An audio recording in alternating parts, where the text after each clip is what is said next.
আমি তো আপনাকে কিয়ামতের মাঠ বুঝাতে পারছি না কত বড় বিপদ। তাহলে আপনাকে বুঝাতে পারতাম যে কোরআন আপনার কত বড় সুবিধাকারী। তাহলে আপনাকে আমি বুঝাতে পারতাম যে আঙ্গুলে তাসবিহ গণনা করা কত বড় সুবিধা। তাহলে আপনাকে আমি বুঝাতে পারতাম যে ছোট বাচ্চা ছেলে মেয়ে মারা গেলে আপনার জন্য কত বড় সুবিধা। আপনার তো ছেলে মাত্র দুইটা, একটা ছেলে একটা মেয়ে, কয়টা মরে আর কয়টা বাঁচে। আপনারা সবাই 10-12 ভাই বোন, কিন্তু আপনাদের ছেলে মেয়ে দুইটা বা একটা। আবার স্ত্রী তা আদ্যুত পড়ে, দিনে বৈঠকও করে, মহিলা বৈঠকও করে। কিভাবে এরকম হয়ে গেল বুঝলাম না। আপনার মা 5 কেজি চাল রান্না করতো, আপনারা সবাই খেতেন, ফকির মিসকিনে খেত, গরুতে খেত সকালের, আপনি চাল রান্না করছেন 150। দুপুরে মেহমান এসেছে, তখন স্বামী স্ত্রী বলা বলি করছে কি করবে, যা রান্না করেছি তাকে যদি মেহমানকে দিত শেষ হয়ে যাবে। এক কাজ করো, চানাচুর বিস্কুট দিয়ে বিদায় করে দাও। আপনার মা আপনার বাপ জীবনে কোনোদিন এইভাবে কোনো মেহমানকে বিদায় করেনি। আপনার বাপের স্বভাব আমি কত নকল করেছি যে আপনার বাপ যখন মসজিদ থেকে বের হতে মেসার টাইমে, তখন দেখতেন মসজিদের কোনো কেউ বসে আছে না, কেউ একটা মুরব্বী বাড়ি কোথায়? নোয়াখালী। খাওয়া দাওয়া করেছেন? জি না, চলেন। তো আপনার বাপ সাথে নিয়ে চলে গেছে। আপনার মা জানতেন যে মেহমান মসজিদ দিকে ধরে নিয়ে আসতে পারে। আপনার মা কোনোদিন হারি মনে করেনি। আর আজকে যদি আপনি একটা বড় উচ্চ শিক্ষিত মানুষকে সাথে নিয়ে যান রাত 10টা-11টার সময়, তার যদি বউকে বলেন যে একটু মেহমান, তাহলে তো একবারে নাক শিখা, তুমি সময় পাও না, তোমার হিসাব নেই। বউ আমি তালাক দিতে বলিনি, তবে পরামর্শ দিতে বলেছি, পরামর্শ দিয়েছি। আমি বলেছি আপনার স্ত্রীকে আপনার মায়ের স্বভাবে ফিরে যেতেই হবে, আর আপনাকে আপনার বাপের স্বভাবে ফিরে যেতেই হবে যে কোনো মূল্যে। টাকা পকেটে আছে, তারপরেও কোন স্বভাবে বললেন যে মাফ করো? বাড়ি থেকে আপনার স্ত্রী এইভাবে 50টা 5 টাকা নোট, 10 টাকা নোট পকেটে বের করে দিবে। আপনার স্ত্রী বলে দিবেন, শোনেন খুচরা টাকা পকেটে নিয়ে যান তো, যত মানুষ আসবে 5 টাকা 10 টাকা করে দিতে থাকবেন। এখনো ব্যাস যে মাফ করেন। আপনার মা নিজে বলতেন আপনার বাপকে যে একটু ফকির মিসকিন কয়দিন থেকে আসে না মনে হচ্ছে, একটু ভাগ দেওয়ার মন চাচ্ছে, খেতে দেওয়ার মন চাচ্ছে।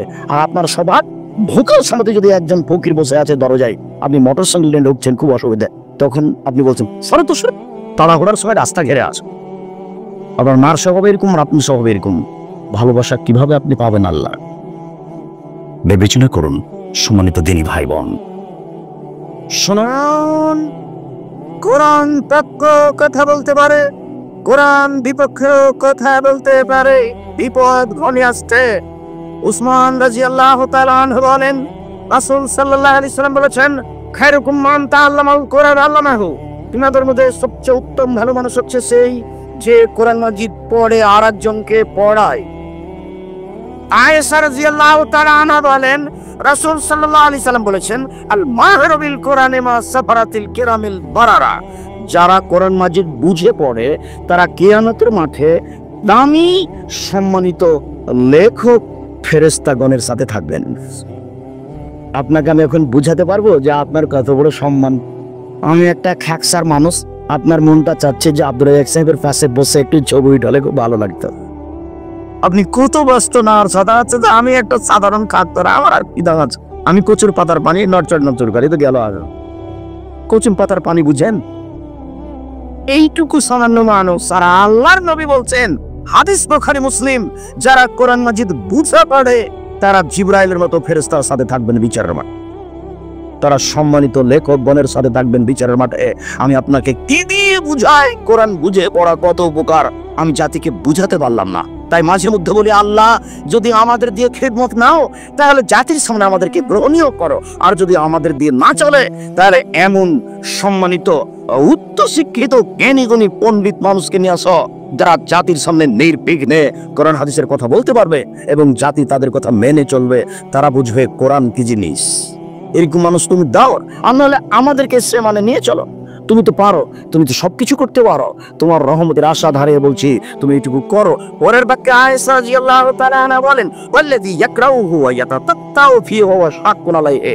আর যে ব্যক্তি কোরআন মাজিদ পড়ে কোন রকমে টানা হেঁচড়া করে ছেঁচড়া ছেঁচড়ি করে পড়ে, কত কষ্ট করে পড়, ভালো করে পড়তে পারে না, তবুও পড়ে, তার কাছে এটা খুব কঠিন, লাহু আজরান, তার জন্য ডবল নেকি।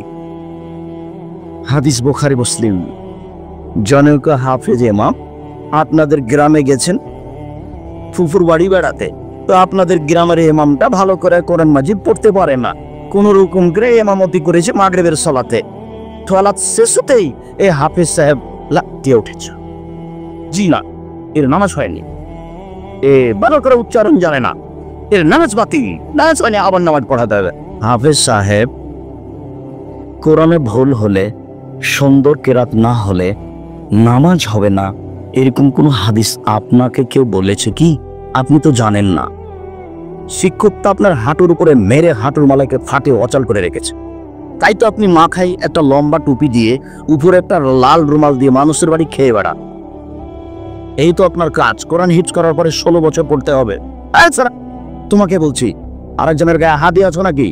কোরআন হিফজ করাই শেষ পড়ে নাই, মনে রেখ। কোরআন হিফজ করার পরে 12 থেকে 16 থেকে 14 20 বছর পড়তে হবে আরো। তারপরে তুমি বুঝবে কোরআন হাদিস কি জিনিস। এমনিতে তুমি কি বুঝবে? নওগাঁ জেলা থেকে যাচ্ছিলাম বাড়ি, ফজরের সালাত আদায় করতে ঢুকেছি এক মসজিদে। তো বের হওয়ার সময় দেখছি ওই মিম্বারের মেহরাবে ডান দিকে লেখা আছে আল্লাহ, বাম দিকে লেখা আছে মোহাম্মদ। আমি বলছি, হাফেজ সাহেব এটা কেমন হয়েছে? তখন বলছো ভালোই হয়েছে। তো ডান দিক থেকে অনুবাদ করেন তো হাফেজ সাহেব। আল্লাহ হলেন মোহাম্মদ। বাম দিক থেকে অনুবাদ করেন তো হাফেজ সাহেব। মোহাম্মদ হলেন আল্লাহ। ডান দিক থেকে অনুবাদ করেন, আল্লাহ হলেন মোহাম্মদ। বাম দিক থেকে অনুবাদ করেন, মোহাম্মদই হলেন আল্লাহ। কেমন হয়েছে? ভালোই হয়েছে। তো আমি বললাম, আচ্ছা হাফেজ সাহেব, মোহাম্মদ শব্দটাকে সরিয়ে দেন, ওখানে লিখেন বার। এবার হলো আল্লাহ বার। ডান দিকে অনুবাদ করেন, আল্লাহ হলেন সবচেয়ে বড়।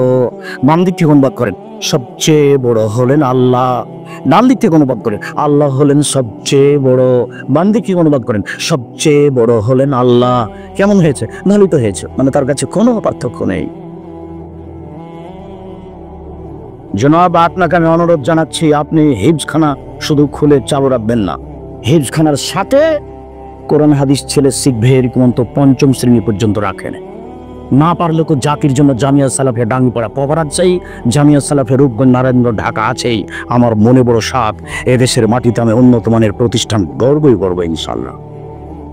এখনো এই প্রতিষ্ঠান প্রায় 2500 ছেলে মেয়ে পড়াশোনা করে। আমার মনে বড় সাপ, এদেশের মাটিতে আমি উন্নত মানের প্রতিষ্ঠান গর্বই করবো ইনশাল্লাহ। যেখানে ছেলেরা বাংলা, ইংরেজি, আরবি উন্নত মানের শিক্ষা অর্জন করে অন্যায়ের বিরুদ্ধে লড়বে মুখে কলমে মিডিয়ায়। আমার মনে বড় সাপ, আপনার কাছে আমি দোয়া চেয়েছি, অন্য কিছু চাইনি। ভুল আকীদা থেকে মানুষকে ফিরিয়ে নিয়ে আসতে হবে যে কোনো মূল্যে। আপনি প্রাণপণে চেষ্টা করুন। উকবা বিন আমির রাদিয়াল্লাহু তাআলা আনহু বলেন, খারাজা রাসূলুল্লাহ সাল্লাল্লাহু আলাইহি সাল্লাম ওয়া নাহনু ফি সুফফা। আমরা আহলে সুফফাদের সাথে ছিলাম। আল্লাহর নবী বের হয়ে আসলেন। তখন আল্লাহর নবী এসে বললেন, আইয়ুবা আহাদুকুম আই একদলে বোথা বিলাকিকে। তোমাদের কেউ পারবে কি বোথা পাহাড়ে সকালে সকালে যেতে, আকিক পাহাড়ে সকালে সকালে যেতে? পা এতি বেকামাইনে নাকাতাইনে, 2টি উঁচু দামি উট নিয়ে চলে আসবে। বেগাইরে ইসমিনাকাতে রাহামিন, কোনো পাপ হবে না, মারামারি হবে না, যাবে পেয়ে যাবে, যাবে পেয়ে যাবে। দিনাজপুর বড় মাঠে যাবে, কথার কথা। বুখারী মুসলিমের হাদিসে বড় মাঠ নেই, বুখারী মুসলিমের হাদিসে আছে আকিক বাজার, বোথা পাহাড়। কথার কথা বললাম, দিনাজপুর বড় মাঠে যাবে, 2টি উট পেয়ে যাবে। 2টি উট কেন? দিনাজপুরের সবচেয়ে দামি কি? লিচু। দিনাজপুর বড় মাঠে যাবে, 2 ট্রাক লিচু পেয়ে যাবে। কোনো কিছু করা লাগবে না, মারামারি নেই, সম্পর্ক ছিন্ন নেই, ছিনতাই নেই, এমনি পেয়ে যাবে। এটা তোমাদের কেউ চাই কি? হ্যাঁ হ্যাঁ হ্যাঁ, আমরা তো এটা সবাই চাই। তখন আল্লাহ রাসূল বলছেন, শোনো শোনো শোনো, আফালে একদু আহাদুকুম আল মসজিদ, তোমাদের কেউ সকালে সকালে মসজিদে যেতে পারবে কি? একরা আয়াতানে আইয়াল্লাহ আয়াতানে, গিয়ে 2টি আয়াত পড়বে বা পড়াবে, গিয়ে 2টি আয়াত পড়বে বা পড়াবে। খারিবা মিন্না কাতানে, তার জন্য 2টি উটের চেয়ে দামি। 3টি আয়াত তার জন্য 3টি উটের চেয়ে দামি। 4টি আয়াত তার জন্য 4টি উটের চেয়ে দামি। অমিনা আয়াতাতে ইন্না মিনাল বলে, যত আয়াত তত উট, যত আয়াত তত উট, যত আয়াত তত উট। পারবে কি? বুখারী মুসলিম। ধরেন একটা উটের দাম এখন 1.5 লক্ষ, 1 লক্ষ টাকা। এই উটটা 1 লক্ষ টাকা দাম করা যতটুকু, 1 আয়াত পড়া ততটুকু। হাদিস বুখারী মুসলিম। আবু হুরায়রা রাদিয়াল্লাহু তাআলা আনহু বলেন, রাসূল সাল্লাল্লাহু আলাইহি সাল্লাম বলেছেন, ইউকালু লিসাহিবিল কোরআন, যারা দুনিয়াতে কোরআন মাজিদ পড়ে তাদেরকে বিচারের মাঠে বলা হবে ইকরা, পর অর্থকে পড়ো, আর জান্নাতের উপর তালার দিকে যাও, পড়ো আর জান্নাতের উপর তালার দিকে যাও। ওয়ারাত্তিল কামা তুরাত্তিলু ফিদ দুনিয়া, সুন্দর করে পড়ো আর চড়তে থাকো, সুন্দর করে পড়ো, উপরে উঠতে থাকো। ইন্না মানজালাকা আখিরা আয়াতিন তাকরাউহা, পড়তে পড়তে পড়তে পড়তে যেটা তোমার শেষ আয়াত হবে সেটাই তোমার থাকার জায়গা। পড়তে পড়তে পড়তে পড়তে যেটা তোমার শেষ আয়াত হবে সেটাই হলো তোমার থাকার জায়গা। এ কথা মুহাম্মদ সাল্লাল্লাহু আলাইহি সাল্লাম বলে। সম্মানিত দিনী ভাই বোন, রাসূল সাল্লাল্লাহু আলাইহি সাল্লাম বলেন, ইকরাউল কোরআন ফাইনাহু শাফিউন ইয়াউমাল কিয়াম, তোমরা কোরআন মাজিদ পড়ো, বিচারের মাঝে কোরআন মাজিদ তোমাদের পক্ষে কথা বলবে। রাসূল সাল্লাল্লাহু আলাইহি সাল্লাম বলেন, ইউতামানাল কিয়ামা বিল কোরআনে ওয়াল্লাযিনা ইয়ামালুনা বিহি ওয়া ইয়াকরাউনা বিহি, বিচারের মাঠে কোরআন মাজিদকে নিয়ে আসা হবে, আর যে পড়ে তাকে নিয়ে আসা হবে। এক খেলে চেয়ে থাকবেন, নড়াচড়া করবেন না।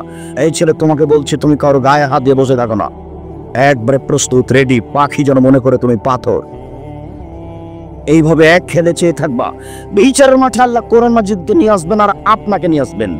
অত্যাগতবহু সূরাতুল বাকারা আল ইমরান, কবার আগে আসবে সূরা বাকারা সূরা আল ইমরান, সবার আগে আসবে সূরা বাকারা সূরা আল ইমরান, সবার আগে আসবে সূরা বাকারা সূরা আল ইমরান।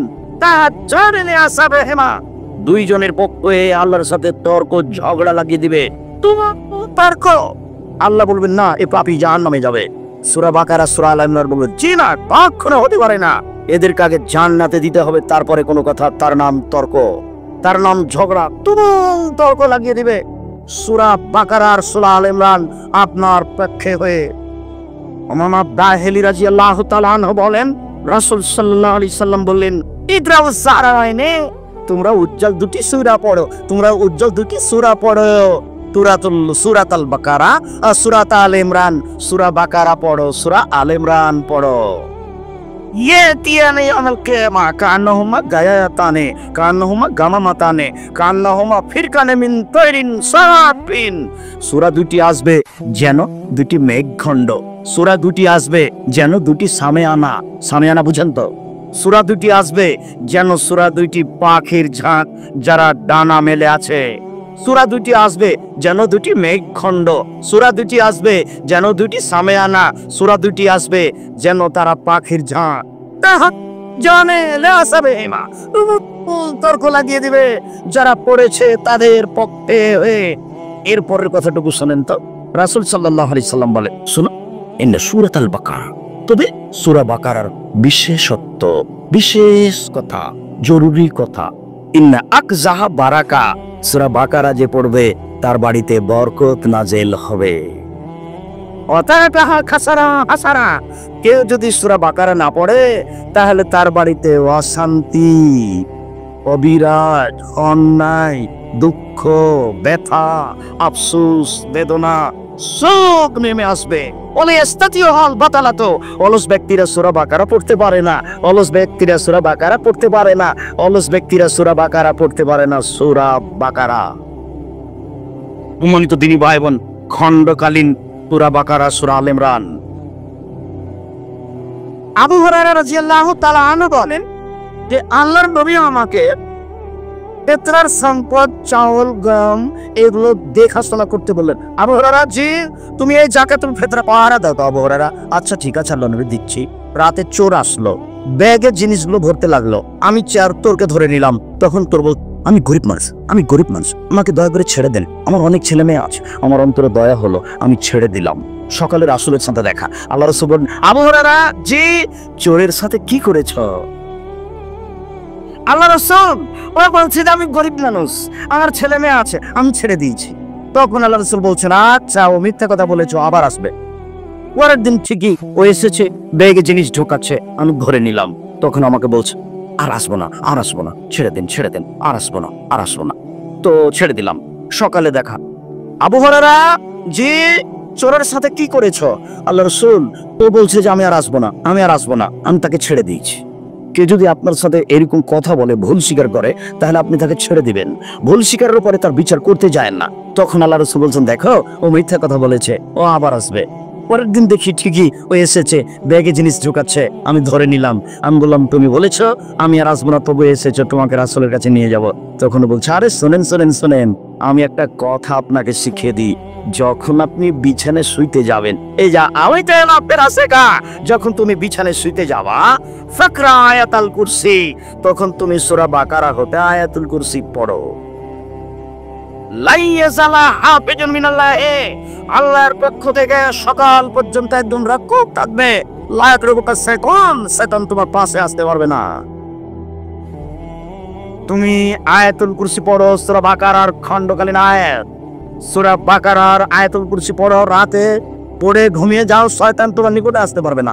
সকালে আবু হুরায়রা যে চোরের সাথে কি আচরণ করেছো, আল্লাহর নবী চোর এগুলো এগুলো বলল। ওহো, আরে চোর ঠিকই বলেছে, তবে ও নিজে মিথ্যুক, ও তো শয়তান, ও তো শয়তান। হাদিস বুখারী মুসলিম। আব্দুল্লাহ ইবনে মাসউদ রাদিয়াল্লাহু তাআলা আনহু বলেন, রাসূলের জন্য বিশেষ দোয়া পড়তে হবে। আল্লাহ নবী বলছেন তোমরা তোমাদের বাড়িকে কবরস্থান করো না। শোনা, মান কারা আয়াতাইন মিন আখির সূরাতিল বাকারা ইয়ানফিরু শায়তান মিনাল বাইতে, যেই বাড়িতে সূরা বাকারার শেষ দুই আয়াত পড়া হবে সেই বাড়িতে শয়তান থাকে না। যেই বাড়িতে সূরা বাকারার শেষ দুই আয়াত পড়া হয় সেই বাড়িতে শয়তান থাকে না, সেই বাড়ি থেকে শয়তান চলে যায়। অফিরে আয়াতিন, অন্য এক বর্ণনায় এসেছে যেই ঘরে রাতে সূরা বাকারা পড়া হয় সেই ঘরে শয়তান থাকে না, যেই বাড়িতে সূরা বাকারা পড়া হয় সেই বাড়িতে শয়তান থাকে না। আব্দুল্লাহ ইবনে মাসউদ রাদিয়াল্লাহু তাআলা আনহু বলেন, রাসূল সাল্লাল্লাহু আলাইহি সাল্লাম বলেছেন, আল আয়াতুন মিন আখির সূরাতিল বাকারা মান কারা লাইলাতান কাবাতাহু, কেউ যদি সূরা বাকারার শেষ দুই আয়াত রাতে পড়ে তাহলে যে কোনো সমস্যার জন্য যথেষ্ট হবে। শয়তান তার নিকটে আসবে না, যে কোনো সমস্যা তাকে ধরবে না, বোবা তাকে ধরবে না, কোনো সমস্যা রাতে হবে না যদি সূরা বাকারার শেষ দুই আয়াত ও রাতে পড়ে। একটু এক খেলেছে থাকেন তো, দেখেন তো ইবনে আব্বাস রাদিয়াল্লাহু তাআলা কি বলেন। ইবনে আব্বাস রাদিয়াল্লাহু তাআলা আনহু বলেন, একদা আল্লাহর নবীর পাশে জিবরাইল বসেছিলেন। জিবরাইল আল্লাহর নবীর পাশে বসে আছেন। সামিয়া সাউতান, এই আলকা রাসি, মাথার উপর একটা শব্দ শুনতে পেলেন, আত একটা শব্দ। জিবরাইল উপর দিকে তাকালেন, ফতেহা বাবুন, একটি দরজা খোলা হয়েছে। জিবরাইল বলেন, হাজা বাব, এটি একটি দরজা, ফতেহা লিয়াউম, আজকে খোলা হয়েছে। লাম ইফতাকাত, আজকের পূর্বে কোনোদিন খোলা হয়নি। নাজালা মিনহুম মালাকুন, এই দরজাতে একজন ফেরেশতা নেমে আসলেন। লাম ইয়ানজিল কাত্তু মিন কাবল, এর পূর্বে কোনোদিন এই ফেরেশতা এই দরজাতে নেমে আসেননি। জিবরাইল ওখানে আছেন, মুহাম্মদ সাল্লাল্লাহু আলাইহি ওয়াসাল্লাম এখানে আছেন, ইবনে আব্বাস এখানে আছেন। জিবরাইল এসে ওই ফেরেশতা এসে বলছেন, আসসালামু আলাইকুম আফসির বিন নূরাইন, মুহাম্মদ দুটি উজ্জ্বলতার কথা শোনেন, মুহাম্মদ দুটি উজ্জ্বলতার কথা শোনেন, আপনাকে দেওয়া হয়েছে অতীতে কোনো নবীকে দেওয়া হয়নি। এক সূরা ফাতিহা, দুই সূরা বাকারার শেষ দুই আয়াত। সূরা বাকারার শেষ দুই আয়াত ব্যতিক্রম কিছু। রাসূল সাল্লাল্লাহু আলাইহি ওয়াসাল্লাম বলেন, মান কারা হারফান মিনহা ফাউতিয়াহু, সূরা বাকারার শেষ দুই আয়াত যে পড়বে তাকে যে ইচ্ছে পড়া হবে তাকে তাই দেওয়া হবে। সূরা বাকারার শেষ দুই আয়াত যে ইচ্ছে পড়বে তাকে তার দেওয়া হবে। ঠিক জমজমের পানি মতো হয়ে গেল। রাসূল সাল্লাল্লাহু আলাইহি ওয়াসাল্লাম বললেন, নাও জামজাম মা শারবালাহু, যে উদ্দেশ্যে জমজমের পানি পান করা হয় সে উদ্দেশ্যই তার পূর্ণ হবে। তিনি বলেন, খায়রুল মায়ে আলা ওয়াসিলার যে মাও জামজাম, পৃথিবীতে সবচেয়ে দামি পানি হলো জমজমের পানি। সাকমুসাকিমিন ও তামিন, তা হলো রোগের আরোগ্য, তা হলো ক্ষুধার খাদ্য। জমজমের পানি খেলে ক্ষুধা মিটে যাবে, জমজমের পানি খেলে রোগ ব্যাধি ভালো হবে, এই কথা মুহাম্মদ সাল্লাল্লাহু আলাইহি সাল্লাম বলেন। হাদিস মুসলিম। সম্মানিত দিনী ভাই বোন, জাবের রাদিয়াল্লাহু তাআলা আনহু বলেন, রাসূল সাল্লাল্লাহু আলাইহি ওয়াসাল্লাম বলেছেন, ইন্না সূরাতান ফিল কোরআনে তালাসুনা, নিশ্চয় কোরআন মাজিদে একটি সূরা রয়েছে যাতে রয়েছে 30টি আয়াত। পাতলে রাজুলিন হাত্তা গফিরা লাহু, ও বিচারের মাঠে ওই ব্যক্তির জন্য সুপারিশ করতেই থাকবে, সুপারিশ করতেই থাকবে, করতে করতে করতে করতে করতে যখন ক্ষমা করে দেওয়া হবে তখন ওই সূরা চলে যাবে, তার নাম সূরাতুল মুলক। 30টি আয়াত বিশিষ্ট একটি সূরা আছে কোরআন মাজিদে। যেই পড়বে তার ক্ষমা না হওয়া পর্যন্ত, তার জান্নাতের ঘোষণা না হওয়া পর্যন্ত ও যাবে না বিচার মাঠ। তার নাম বলেন তো কি? সূরা মুলক। জাবের রাদিয়াল্লাহু তাআলা আনহু বলেন, লাম ইয়ানাম রাসূলুল্লাহ সাল্লাল্লাহু আলাইহি সাল্লাম হাত্তা ইয়াকরা সূরাত আলিফ লাম তানজিল ও সূরাতুল মুলক। রাসূল সাল্লাল্লাহু আলাইহি সাল্লাম বিছানায় ঘুমাতেন না যতক্ষণ পর্যন্ত সূরা আলিফ লাম তানজিল, সূরা সাজদা এবং সূরা মুলক না পড়তেন। রাসূল সাল্লাল্লাহু আলাইহি সাল্লাম বলেছেন, মানুষ যদি সূরা মুলক পড়ে তাহলে তার কবরের শাস্তি হবে না, এই কথা রাসূল সাল্লাল্লাহু আলাইহি সাল্লাম বলেন। উল্লেখ্য যে মধ্যখানে কয়েকটা কথা বলে রাখি, সূরা ওয়াকিয়া পড়লে রুজি বেশি হবে, এই কথা মিথ্যা, এ হাদিস জাল। সূরা বাকারা, সূরা হাসরের শেষ 3 আয়াত পড়লে 70,000 ফেরেশতা আপনার পক্ষে দোয়া করবে, এ হাদিস নিতান্তই জয়ীফ, অনেকে বলেছেন জাল, এর প্রতি আমল করা যাবে না। শোনো,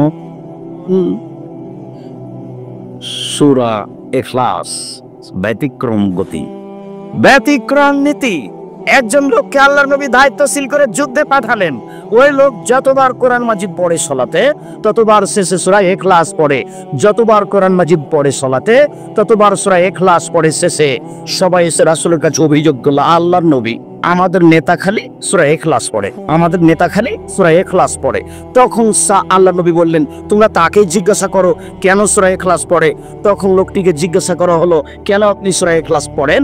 তখন লোকটি বলল, নিশ্চয়ই সূরা ইখলাসে রহমানের গুণাবলী আছে, আমি তাকে পড়া ভালোবাসি। সূরা ইখলাস এমন একটি সূরা যেখানে জাহান্নামের কথা নাই, যেখানে জান্নাতের কথা নাই, যেখানে চন্দ্র সূর্যের কথা নাই, যেখানে আকাশ জমিনের কথা নেই, যেখানে আদসামদের কথা নেই। সূরা ইখলাস একটি সারমর্মের উপরে সূরা। সূরা ইখলাস শুধুমাত্র আল্লাহর গুণাবলীর উপরে, তাতে গুণাবলী দিয়ে পূর্ণ, আমি এই জন্য তাকে ভালোবাসি। তখন আল্লাহ রাসূল বলছেন, ফাগবিরু, তোমরা তাকে বলে দাও, ইন্নাল্লাহা ইউহিব্বুহু, আল্লাহ তাকে ভালোবাসেন। একজন সাহাবী এসে বলছেন, আল্লাহর নবী, সূরা ইখলাসকে আমি ভালোবাসি। তখন আল্লাহ রাসূল বলছেন, রাব্বুকা আদখালাকাল জান্নাহ, তোমার ভালোবাসা আল্লাহ তোমাকে জান্নাতে দিয়ে দিবেন। একদা রাসূল সাল্লাল্লাহু আলাইহি সাল্লাম বলেন, সঙ্গী সাথী, আয়াজিজু আহাতুকুম ইয়াকরা সুলুসাল কোরআনে ফি লাইলাতিন, সঙ্গী সাথী, তোমাদের কেউ এক রাতে কোরআন মাজিদের 3 ভাগের 1 ভাগ পড়তে পারে কি? সঙ্গী সাথী, তোমাদের এক রাতে কেউ কোরআন মাজিদের 3 ভাগের 1 ভাগ পড়তে পারে কি? তখন সাহাবীগণ বলেন, না না আল্লাহর রাসূল, এটা কি সম্ভব? কোরআন মাজিদের 3 ভাগের 1 ভাগ কি রাতে সলাতে পড়া যায়?